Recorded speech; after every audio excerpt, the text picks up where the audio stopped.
Thank you for tuning in to Mjtv Global News. This is Steve Moore, where we bring you informative news with a global perspective. Once again, I'm Steve Moore. And I'm Shakia Sanders. And I'm Natasha Johnson. In McAlester, Oklahoma, what was supposed to be the first of two executions Tuesday night was halted when the prisoner Clayton D. Lockett began to twitch and gasp after he had already been declared unconscious and called out. And then, man, something's wrong, according to witnesses. The administrating doctor intervened and discovered that the line had blown. Robert Patton, meaning that the drugs were no longer flowing into his vein. At 7:06 p.m., Mr. Patton said Mr. Lockett died of a heart attack. Mr. Patton said he requested a stay of 14 days in the second execution scheduled for Tuesday night of Charles F. Warner, and it was a chaotic, disastrous step in Oklahoma's long effort to execute the two men, overcoming their objections that the state would not disclose the source of the drugs being used in the newly tried combination. It did not appear, however, that any of the drugs themselves failed, but rather the method of administration, but it resulted in what witnesses called an agonizing scene. This was botched, and it was difficult to watch, said David Autry, one of Mr. Lockett's lawyers. A doctor started to administer the first drug, a sedative, intended to knock the man out at 6:23. 10 minutes later, the doctor said that Mr. Lockett was unconscious and started to administer the next two drugs, a paralytic and one intended to make the heart stop. At that point, witnesses said, things began to go awry. Mr. Lockett's body moved, his foot shook, and he mumbled.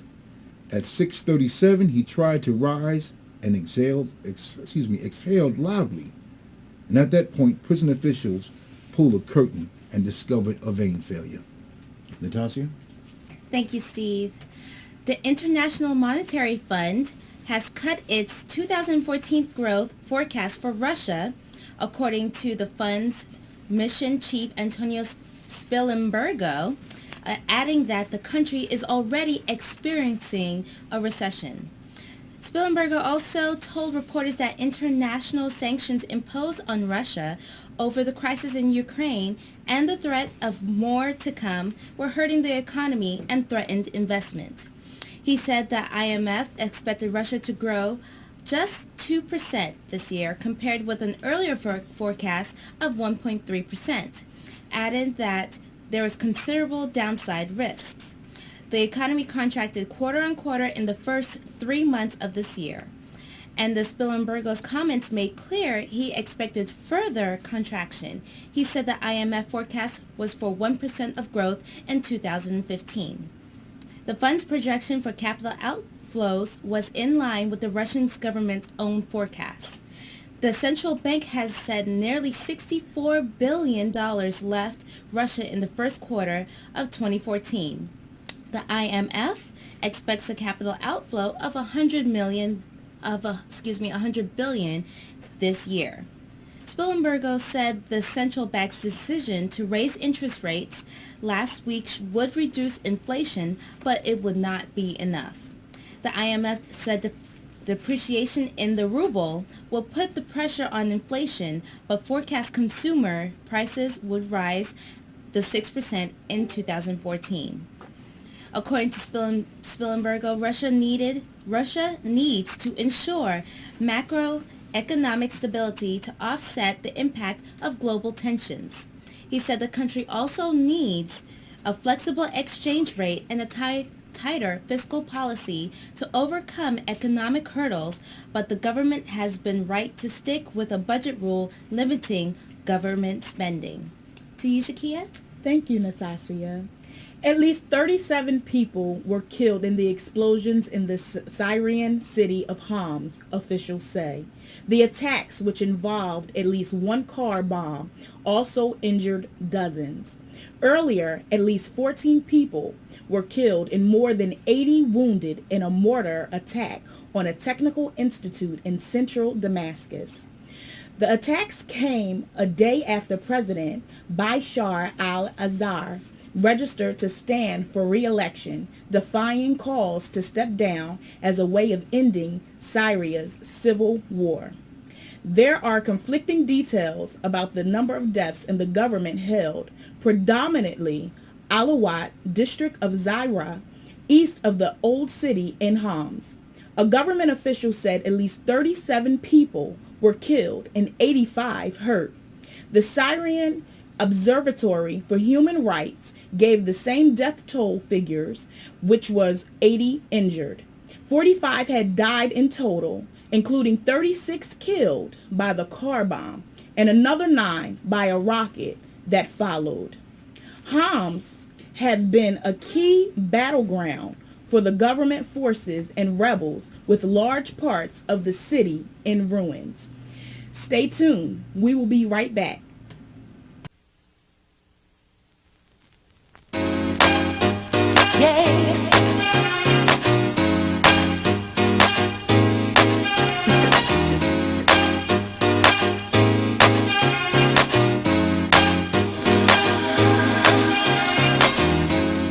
Give it all to you.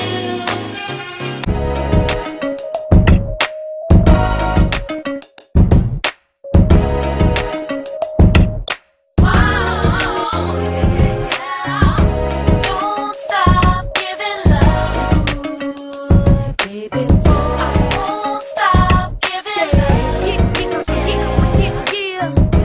Don't stop giving love.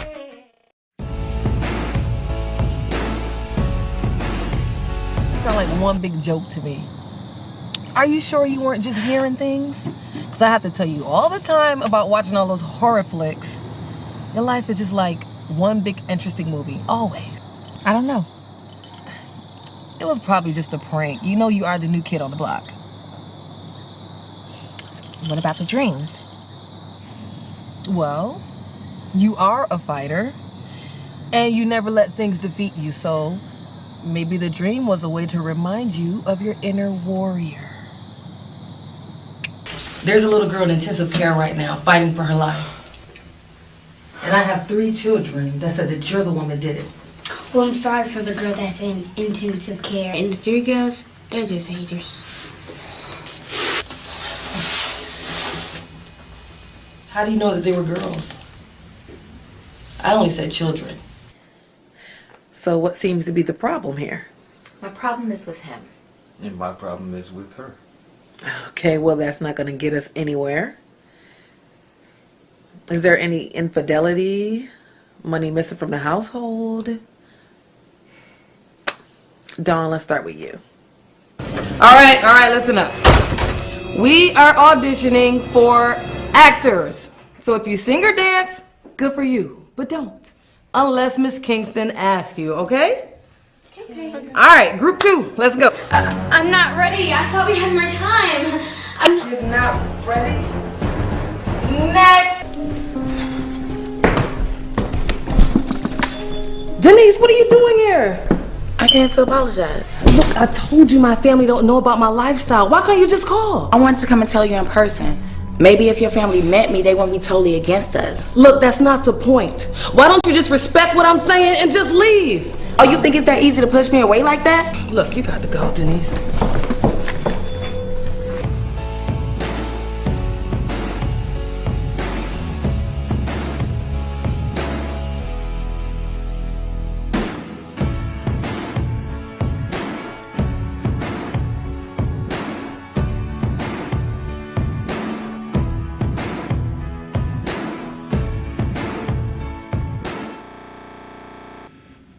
Welcome back to Mjtv Global News, informative news with a global perspective. Some of the schoolgirls abducted by suspected militant Islamists in northern Nigeria are believed to have been taken to neighboring states. Pago Beatrice said there had been sightings of gunmen crossing with the girls into Cameroon and Chad. Some of the girls had been forced to marry the militants, he added. Mr. Beatrice said 230 girls were missing since militants attacked the school in Chibok, Borno State 2 weeks ago. The Islamist group Boko Haram has been blamed for the nighttime raid on the school hostel in Chibok town. It has not yet commented on the allegations. Mr. Beatrice, a Chibok community leader, said 43 of the girls had regained their freedom after escaping, while 230 were still in captivity. This is a higher number than previous estimates. However, he was adamant it was the correct figure. Natasha? Thank you, Shakira. The North Korea conducted live fire drills near its maritime border with South Korea on Tuesday, 1 month after a similar exercise triggered the exchange of hundreds of artillery shells across the disputed boundary. The latest round of firing began at 2 p.m. local time on Tuesday. No rounds appeared to have landed on the south of the northern border, said a military official from the south. North Korea conducted similar drills in late March when it fired more than 500 artillery rounds near the NLL, a disputed maritime border that has been a de facto sea border since the 1950 to 1953 Korean War.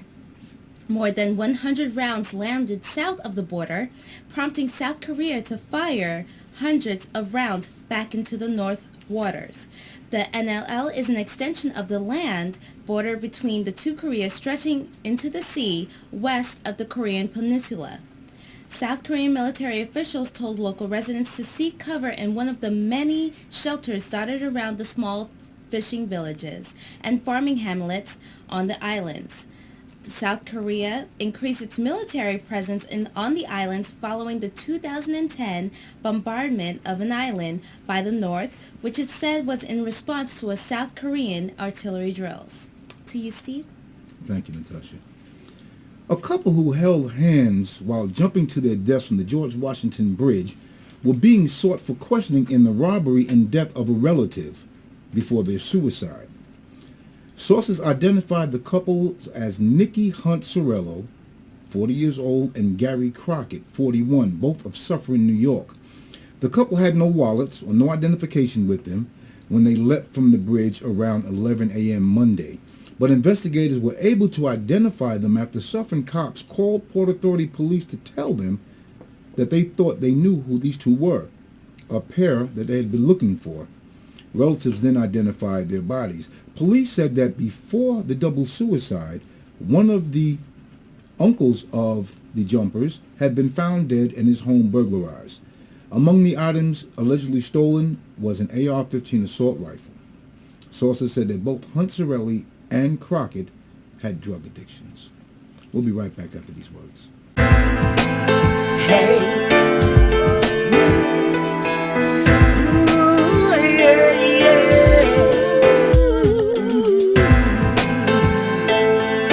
Lovely, incredible.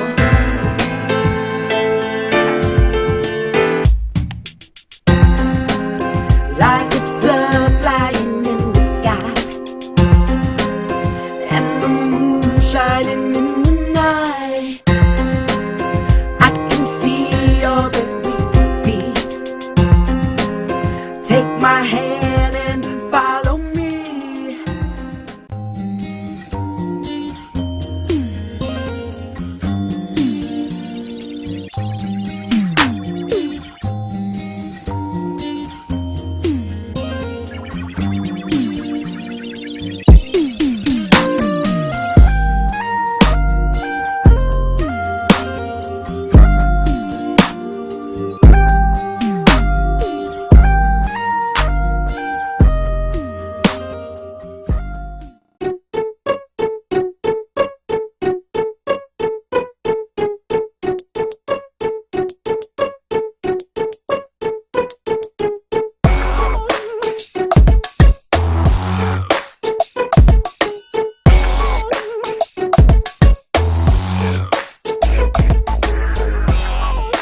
Thank you and welcome back. A ban on electronic cigarettes went into effect on Tuesday in New York restaurants, bars, parks, beaches, and other public places. The ban also extends an already strict ban on tobacco smoking in public places in New York, where even some residential buildings don't allow tenants to light up. In a further unprecedented move for a major U.S. city, for May 18th, retailers will no longer be allowed to sell tobacco products or e-cigarettes to anyone under 21 years of age.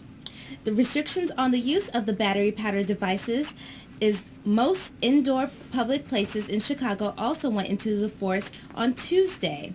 In Los Angeles, lawmakers voted in March to ban e-cigarette use in public places where tobacco smoking is prohibited. Marketed as aids to quit smoking, e-cigarettes allow users to inhale a nicotine-laced vapor, but experts say there is not enough evidence known about the effect of the chemicals involved for both smokers and non-smokers. With regulation varying from state to state, federal U.S. regulators last week proposed the first restrictions on the booming $2 billion e-cigarette market.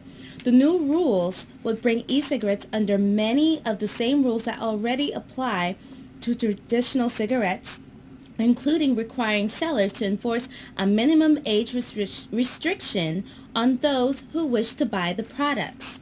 E-cigarettes are popular among the young people. A December study by the U.S. Centers for Disease Control and Prevention estimated that 10% of high school students had used them. Proponents to the restrictions say they are aimed at preventing the reacceptance of smoking, particularly among teenagers who can see the tobacco-free electronic cigarettes with their candy-like flavorings and celebrity endorsers as a gateway to cancer-causing tobacco products. To you, Shakira? Thank you, Sharika? Natasha.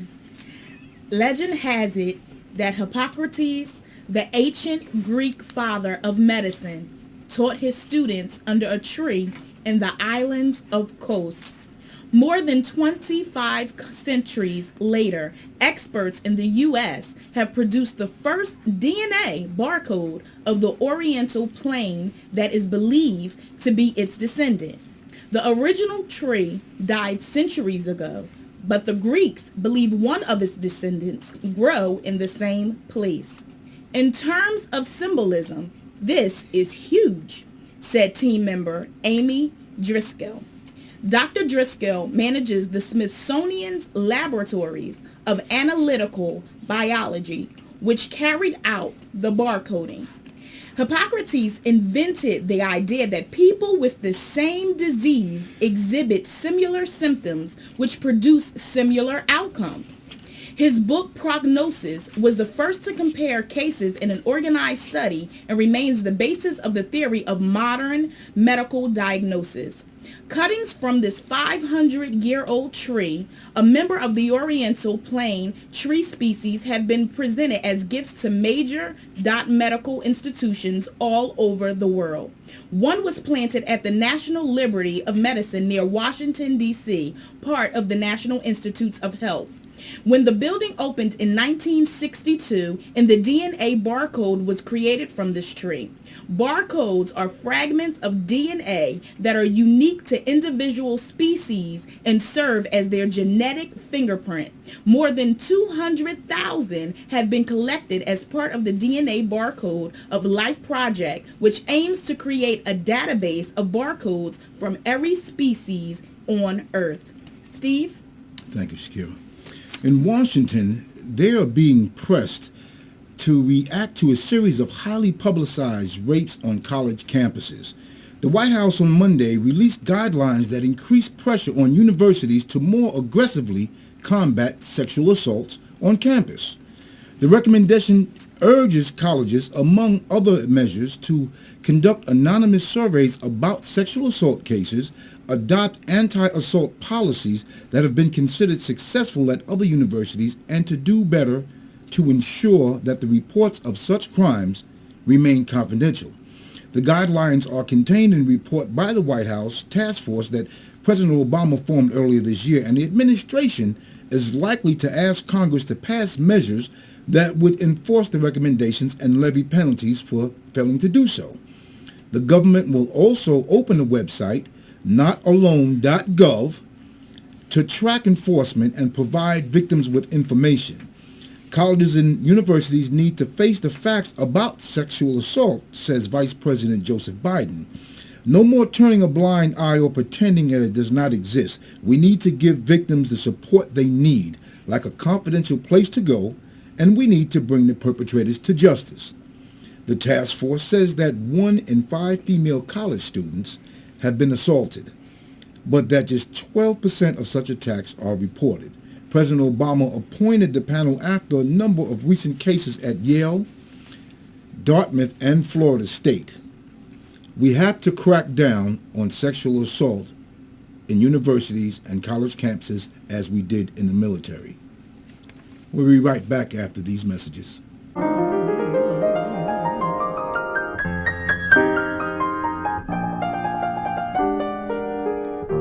Skylark, have you anything to say to me? Won't you tell me where my love can be?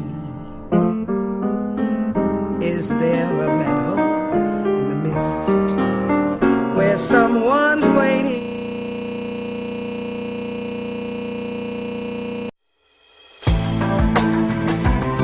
Are you looking for that special treasure? Stop by Airport Antiques Gallery, an upscale, one-stop shopping experience. We feature some of the finest antique furniture, art, and collectible treasures from around the world. Airport Antiques and Eclectic Treasures provides professional auction and estate services for your personal valuables.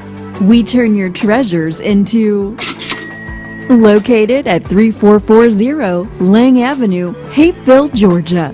We are waiting for your call, 404-530-3930. That's 404-530-3930. Airport Antiques and Eclectic Treasures.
Welcome back to Mjtv Global News, and now with the weather.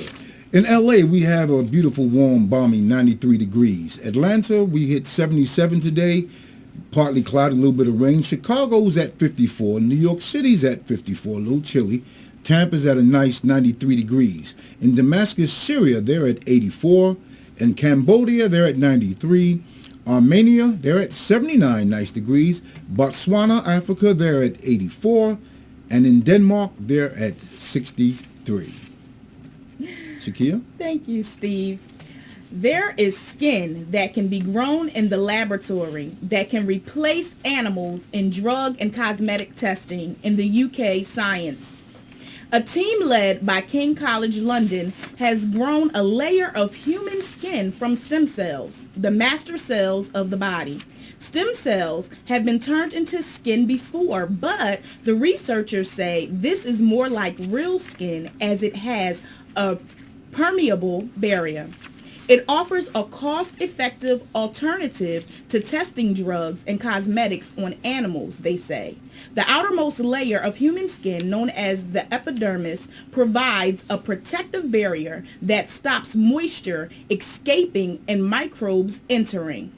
Scientists have been able to grow epidermis from human skin cells removed by biopsy for several years now, but the latest research goes a step further. The research used reprogrammed skin cells, which offer a way to reproduce an unlimited supply of the main type of skin cell found in the epidermis. Back to you, Steve. Thank you.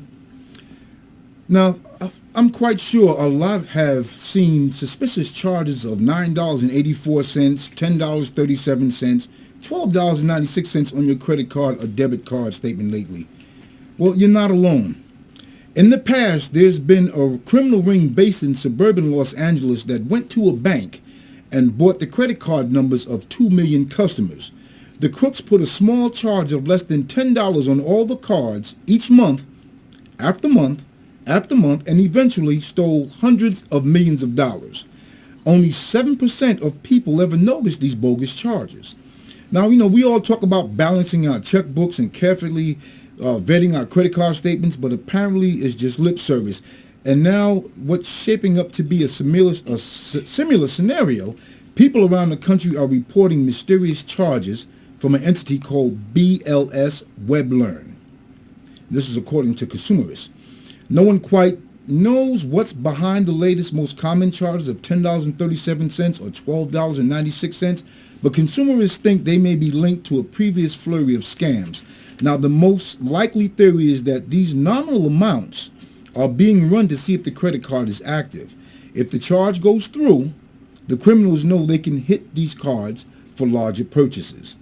So be safe. Go through your credit card statements line item by line item, even if it is for only $9 or $10 and change. Go through it.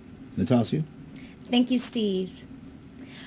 Dutch Railway Company NS is considering handing out rubbish bags to passengers in an effort to stop trains becoming too dirty because of the ongoing strike by cleaners, said the news agency ANP. The company is also considering using its own office staff to clean up compartments where the rubbish bins are overflowing. NS has already written to the FNV trade union and to employers' organizations, OSB, urging them to get around the negotiation table. Train users are always the dupe, the spokesman told NOS, and if things get out of hand, we are forced to intervene. Train cleaners have been on strike since last Tuesday in protest at the breakdown of negotiations for a new pay and conditions agreement. In particular, the union is demanding that cleaners do not lose 2 days of pay for the first 2 days they are off sick. Rail users lobby group Rover said it received many complaints about the state of the trains. However, passengers can also make the contribution by taking their trash with them and not on the train and into a, quote, rubbish bin on wheels, end quote. Now we will be back after these messages. Say you're down, you want to cry. Let me give you good advice. Hold your head up and just tell the blues bye-bye. Hold your head up and say bye-bye to the blues. Say you lost your job, can't pay your rent because all your money's spent. Dry your eyes, yes, dry your weeping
Welcome back, and now for our quote of the day.